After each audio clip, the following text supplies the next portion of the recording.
Olá pessoal, tudo bem? Aqui é o professor Supermal. Vamos aí para mais uma videoaula, mas antes de mais nada vai lá, se inscreve no canal, ativa o sininho para não perder nada, dá aquele like positivo, não custa nada e ajuda bastante o canal a crescer e desenvolver. Também nossos colegas concurseiros aí, pessoal, poder localizar o vídeo com maior facilidade. As curtidas, as inscrições ajudam bastante, tá bom? Então se inscreve no canal, dá aquele like positivo e vem contigo. Pessoal, vamos aí agora para a nossa segunda videoaula sobre as diretrizes curriculares nacionais para o ensino fundamental de 9 anos, né? E a gente, deixa eu só desconectar aqui, ó. Vamos lá. Opa, ficou torto agora. Então, pessoal, vamos lá. A gente agora vai falar sobre os princípios. A gente falou aí sobre o início, né, das diretrizes, né, a premissa, depois falamos dos fundamentos, agora vamos para os princípios, né? Então, artigo 6º. Artigo 6º. Os sistemas de ensino e as escolas adotarão como norteadores das políticas educativas e das ações pedagógicas os seguintes princípios. Então, os sistemas de ensino e as escolas vão adotar como norteadores das políticas educativas e das ações, pessoal, princípios básicos, né? E quais são esses princípios? Inciso 1. Princípios éticos. Eu vou falar todos aqui, depois eu explico. Ó, os 3. Princípios éticos, políticos e estéticos. Tá? Os 3 princípios aí que devem adotar. Princípios éticos: justiça, solidariedade, liberdade, autonomia, respeito à dignidade da pessoa humana, e de compromisso com a promoção do bem de todos, contribuindo para combater e eliminar quaisquer manifestações de preconceito de origem, raça, sexo, cor, idade, qualquer outras formas de discriminação. Então, quando a gente fala sobre princípio ético, pessoal, é o respeito ao próximo, o respeito à diversidade, a diferença do outro pensar, respeito à cultura dele diferente da sua, da fé.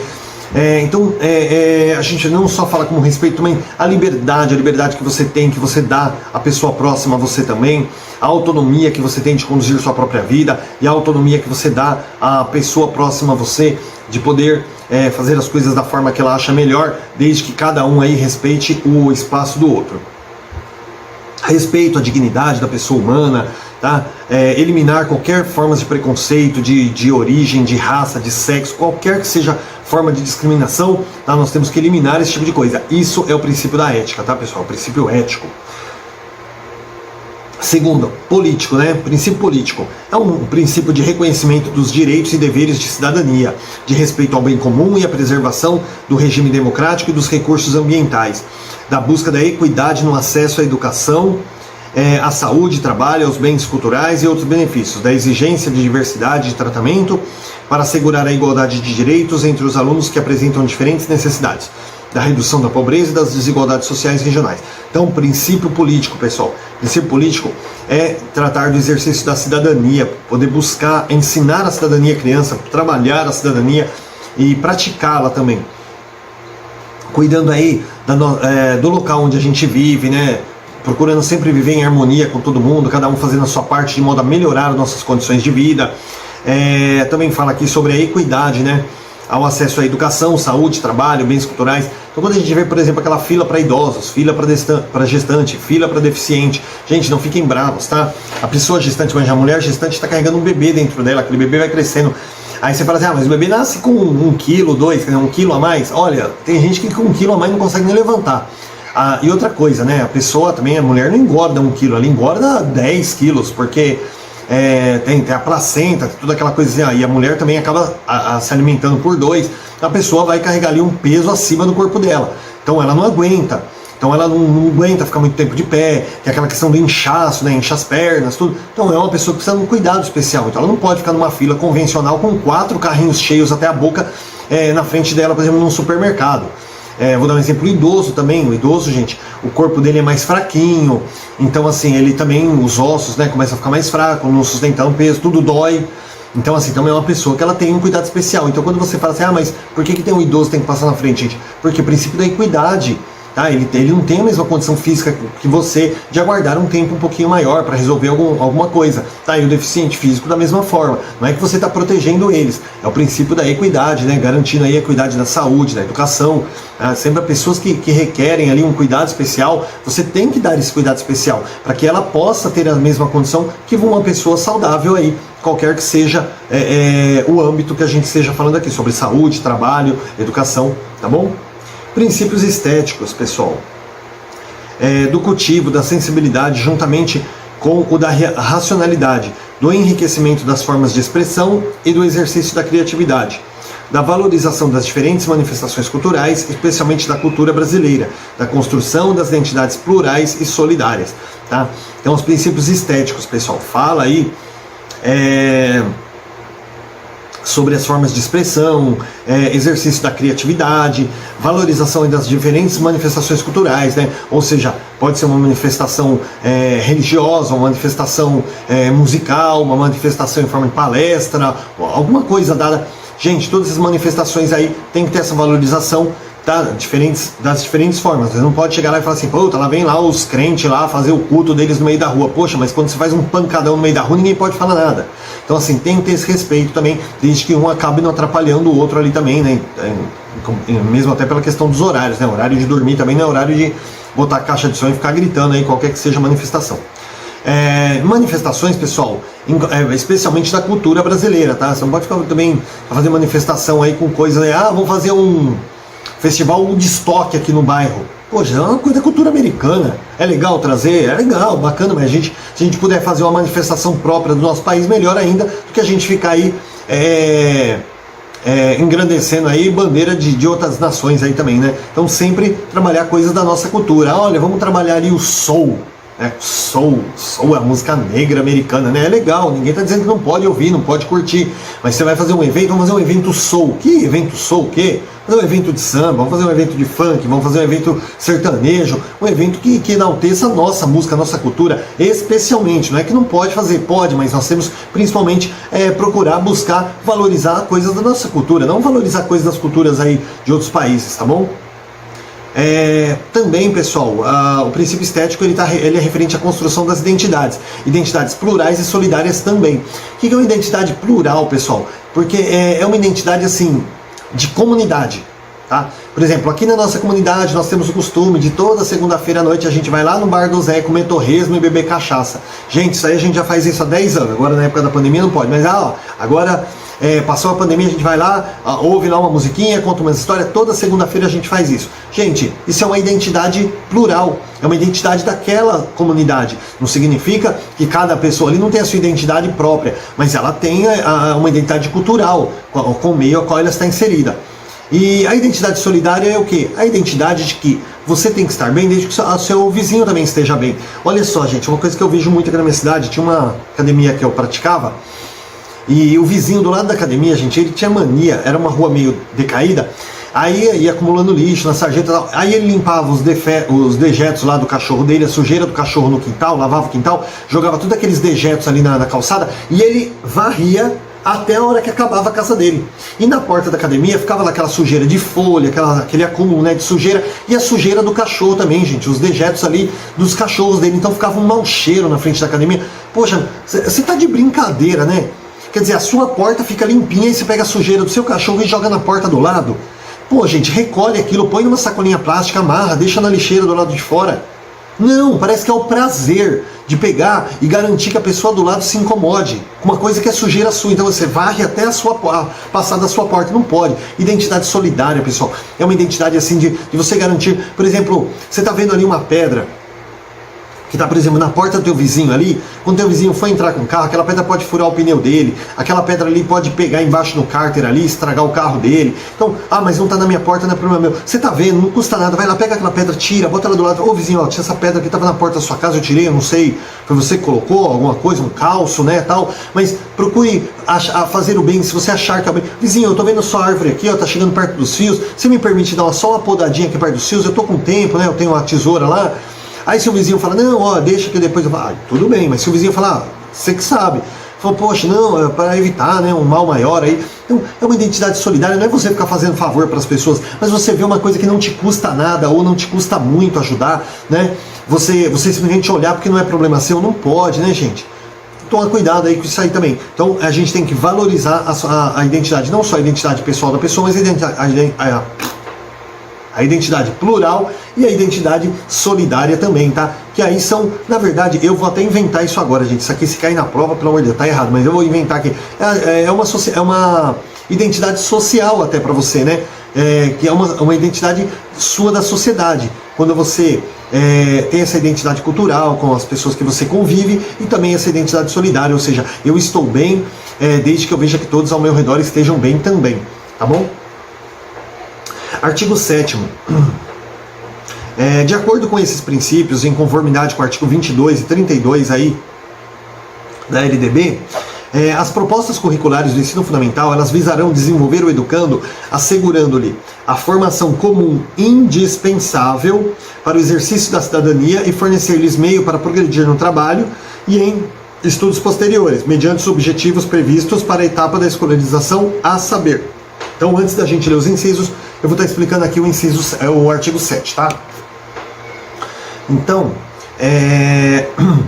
as propostas curriculares para o ensino fundamental, elas têm que garantir aí o desenvolvimento do ser humano, do desenvolvimento do educando, fornecendo a ele o que? Assegurando uma formação comum indispensável para o exercício da cidadania, bem como condições, meios para progredir no trabalho e em estudos posteriores. Tá? Então precisa garantir aí, essas propostas curriculares baseadas aí nas DCNs, elas têm que garantir o desenvolvimento do educando, assegurando ele aí, a formação comum indispensável para o exercício da cidadania e também garantir aí meios para progredir no trabalho e em estudos posteriores, tá?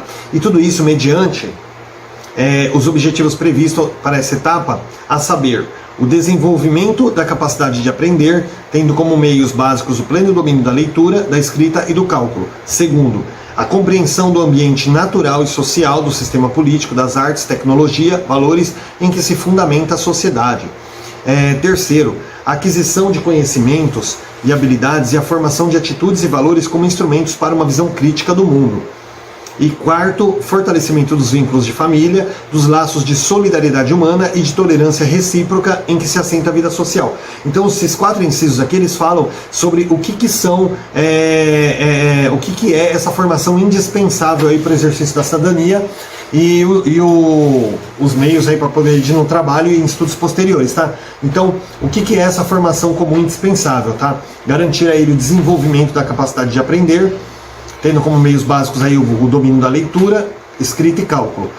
Compreensão do ambiente natural e social, da onde ele vive ali, sistema político, artes, tecnologia, valores, aquisição de conhecimentos e habilidades, e formação de atitudes e valores, como instrumentos aí para uma visão crítica de mundo. Ou seja, se formar aí um cidadão capaz de transformar e modificar sua realidade para o bem, E o fortalecimento dos vínculos de família, que hoje vem se perdendo muito, os laços de solidariedade humana, que foi aquilo que eu falei, sobre você procurar fazer o bem aí. Recíproca, em que se assenta a vida social. A recíproca, porque também é assim, pessoal? Você também não pode só fazer, ou só receber, a solidariedade. Você também tem que, se você recebe, você também tem que praticá-la, e se você pratica, você também precisa esperar receber em troca também, Porque senão você vai ficar ajudando uma pessoa ingrata aí também, uma hora que não compensa mais. Não é que você faz as coisas esperando receber algo em troca, não é isso, pessoal. Mas assim, você também faz o bem, tem uma historinha na internet muito legal que ela fala assim que um dia o vizinho pediu a internet do outro emprestada, porque precisava fazer um trabalho, pagar umas contas, sei lá. Não, toma aqui a senha, tal. Foi lá, deu a senha. E aí ele percebeu que o vizinho continuou usando a internet dele. E aí um dia ele viu que o vizinho estava com Netflix, ele falou: vizinho, tem um filme no Netflix muito legal que está passando, você poderia me emprestar sua senha para eu poder assistir com a minha família? O vizinho falou: olha, você me desculpa, mas eu pago todo mês o Netflix, se você quiser assinar, você vai poder assistir os filmes que você quiser. Então ele foi lá e bloqueou a senha da internet, e o vizinho achou ruim, e ele falou: meu, você pediu uma vez, aí você está usando, você assinou Netflix, está usando Netflix com a minha internet, e aí quando eu te peço para assistir um filme você diz que não vai me arrumar a senha da sua Netflix. Então vocês estão entendendo? Não é que o cara foi mesquinho, ele nem imaginava que o homem ia acessar Netflix, nada, mas é aquela questão, ele emprestou a internet de bom coração e o homem continuou usando. Aí quando ele precisou, que ele queria assistir um filme com a família, o homem disse assim: não, eu assino, eu pago todo mês, não vou te passar minha senha. Vocês estão entendendo? Então quando a gente fala, não é fazer o bem esperando receber algo em troca, mas também, pessoal, não ser feito de bobo aí, deixar que as pessoas se aproveitem da nossa bondade, tá? Então para ser solidário, a gente tem um pouquinho de luz, de sabedoria aí também. Vamos lá. Agora a gente vai partir para matrícula no ensino fundamental de 9 anos e carga horária. Vamos falar sobre as matrículas. Artigo 8º. O ensino fundamental, com duração de 9 anos, ele abrange a população na faixa etária dos 6 anos aos 14. e se estende também a todos os que na idade própria não tiveram condições de frequentá-lo. Então, assim, quando a gente fala aqui sobre se estende também aqueles que não puderam frequentar na idade própria, a gente está falando aqui do ensino de jovens e adultos, tá? Que aí no caso seria o ensino fundamental, né, o Fundamental 2 ali, né, que são os anos finais, de 5º a 9º ano, né, tem a EJA, que é a Educação de Jovens e Adultos, que são para aquelas pessoas que realmente não puderam frequentar na idade própria. É obrigatória, parágrafo 1º, é obrigatória a matrícula no ensino fundamental de crianças com 6 anos completos ou a completar até o dia 31 de março do ano em que ocorrer a matrícula, nos termos da lei e das normas nacionais vigentes. Então a criança, por exemplo, ela vai fazer 6 anos até o dia 31 de março, ela pode ser matriculada, ela tem que ser matriculada no primeiro ano, tá? Ou se ela já tem os 6 anos completos. Parágrafo 2, as crianças que completaram 6 anos após essa data deverão ser matriculadas na educação infantil pré-escola. Por quê, pessoal? Senão a criança, ela não é que você vai falar assim, quer dizer que a criança fez em 1º de abril, você já tem que atrasar um ano. Você não vai atrasar. A criança muitas vezes, pessoal, ela acaba não tendo maturidade para lidar com o ensino fundamental, porque ela acaba sendo um pouco mais nova. Agora a questão da data, né? Você fala, pô, mas se nasceu dia 1º de abril por causa de um dia, mas aí, se você abre isso até dia 1º de abril, a pessoa vai falar, mas o meu nasceu dia 2 de abril. E aí daqui a pouco a gente está no meio do ano com uma criança que não vai ter maturidade para lidar com aquilo. Por isso que é colocado essa data estabelecida aqui de no máximo até 31 de março, tá? Que é mais ou menos uma data aí até onde realmente dá para a criança trabalhar aquele ano letivo sem prejudicar por conta da sua falta de maturidade para determinada etapa da educação. Parágrafo 3º, a carga mínima anual do ensino fundamental regular será de 800 horas relógio, não é horas aula, tá? Porque a hora aula ela tem 50 minutos, né? E a hora do relógio, todo mundo sabe, tem 60. Então são 800 horas do relógio, não são hora aula, tá? Distribuídas em pelo menos 200 dias letivos de efetivo trabalho escolar. Então assim, pessoal, você tem que ter 800 horas anuais deixa eu expressar de outra forma que ficou meio estranho. Você tem que ter 800 horas por ano de aula, mas não pode ser assim, já sei, eu vou dar 10 horas de aula por dia, que aí acaba o ano rapidinho. Não pode. Você tem que ter um mínimo de 200 dias letivos, então você vai dividir 800 por 200. Vai dar 4, vai dar 5 horas. Só que tem, por exemplo, tem dias ali que não vai ter aula, vai ter uma emenda de feriado, alguma coisa que acontece.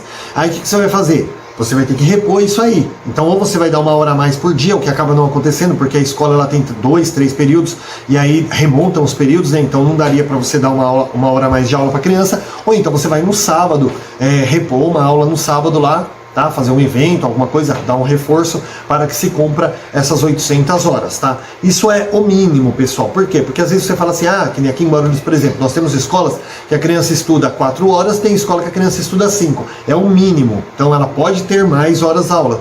Elas são horas de aula. Ela não pode ter menos do que isso, tá bom? Então é mínimo de 800 e mínimo de 200 dias letivos. Agora nós vamos falar aqui, pessoal, sobre o currículo. Vamos lá. O currículo no ensino fundamental ele é entendido nesta resolução como instituído pelas experiências escolares que se desdobram em torno do conhecimento, permeadas pelas relações sociais, buscando articular vivências e saberes dos alunos com os conhecimentos historicamente acumulados e contribuindo para construir as identidades dos estudantes. Então, assim, currículo do ensino fundamental, pessoal, como que ele é entendido, tá? Ele é constituído tanto pelas experiências das crianças, experiências escolares, como as vivências das crianças, aquilo que eles já trazem de casa, aquela bagagem cultural que eles trazem da casa deles, bem como também o conhecimento historicamente acumulado, que seria aí a língua portuguesa, matemática, história, né, coisas aí que realmente são de suma importância, faz parte do currículo obrigatório, mas as vivências têm que estar articuladas a isso, tá? Você vai trabalhar matemática, português, história, geografia, baseado nas vivências da criança. Para quê? Para que ela consiga fazer uma assimilação. Como eu gosto de usar o exemplo, você pega, por exemplo, vai lá na periferia de Guarulhos, vamos fazer uma aula falando sobre poluição da água, usando, por exemplo, o rio Tietê, né, como exemplo. Ou, por exemplo, nós vamos falar sobre desmatamento. Vamos falar da Amazônia. Gente, é muito mais fácil você falar do desmatamento que está acontecendo no teu bairro. né? Falar sobre o córrego do teu bairro que está poluído é muito mais fácil, porque a criança tem contato com aquela árvore do teu bairro, ela tem contato com aquele córrego do teu bairro, ela não tem contato com, por exemplo, o rio Tietê. Muitos aí não têm condições, pessoal, não tem nada para fazer em São Paulo e às vezes até chegar uma fase da adolescência nunca passou pela marginal Tietê e não sabe o que é o rio Tietê. Então você não vai falar de poluição da água usando o rio Tietê, você não vai falar de desmatamento usando a Amazônia, você vai falar do quê? Usando as coisas locais, a geografia local ali da criança, porque assim ela vai conseguir fazer uma relação da real necessidade. Ela vê o rio, ela vê que ele é fedido, que a água dele não dá para beber, que não dá para nadar, tomar um banho. Então ela sabe a importância de não se poluir o rio, porque ela tem o contato com aquilo e ela vê na prática o mal que aquilo faz, tá bom? Então o currículo ele tem que trabalhar de forma articulada, tanto com os conhecimentos historicamente acumulados, como com a realidade social da criança, a realidade que ela vive ali fora da escola. Parágrafo 1º aí do artigo 9º. O foco nas experiências escolares significa que as orientações e as propostas curriculares que provêm de diversas instâncias só terão concretude por meio das ações educativas que envolvem os alunos. Tá? Então, assim,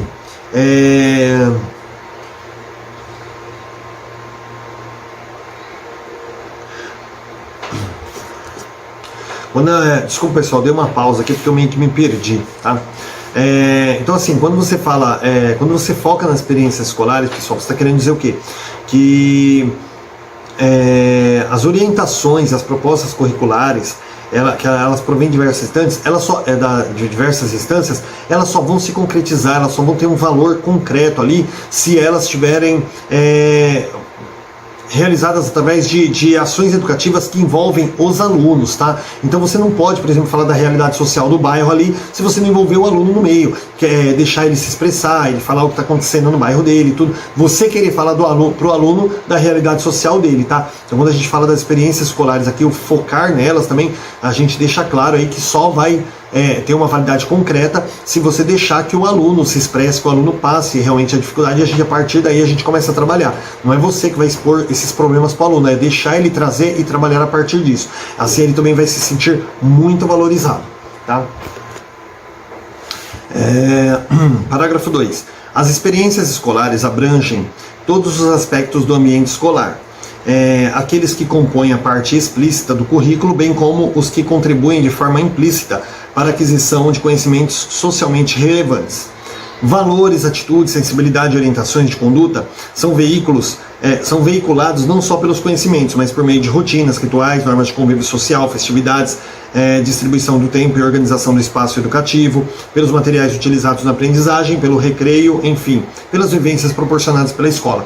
Então, pessoal, as experiências escolares, com valores, atitudes, sensibilidades, colaboração, orientação, tudo que vocês podem ver, elas não são trabalhadas somente na sala de aula, em formato de atividades, mas também, pessoal, no convívio ali, na rotina que a gente vive ali todos os dias, né? Então, por exemplo, você está indo almoçar, né? Você está ali em fila, tal, esperando a sua comidinha, você não vai entrar na frente do coleguinha, né? Vai ensinar ele, não pode entrar na frente do coleguinha, mostrar para ele assim, acabou de comer, tem que tomar cuidado para não jogar comidinha na mesa, né? Não sujar a mesinha. Então sempre, por quê? Porque outros coleguinhas vão comer depois, então tudo isso faz parte da boa educação, não é da boa educação, ó, também, né, da boa educação, mas faz parte do que, pessoal? Das experiências escolares, né? Os valores, atitudes, a sensibilidade, tá? Então não só dentro da sala de aula você pode procurar trabalhar esse tipo de coisa, como na própria rotina, no dia a dia da escola, tá bom? Parágrafo 3. Os conhecimentos escolares são aqueles que as diferentes instâncias que produzem as orientações sobre o currículo, as escolas, professores, selecionam e transformam a fim de que possam ser ensinados e aprendidos, ao mesmo tempo em que servem de elementos para a formação ética, estética e política do aluno. Então, os conhecimentos escolares, pessoal, são aqueles que em diferentes instâncias aí, eles produzem orientações aí sobre o currículo, tá? Então, estou falando que conhecimento escolar, você vai trabalhar o currículo.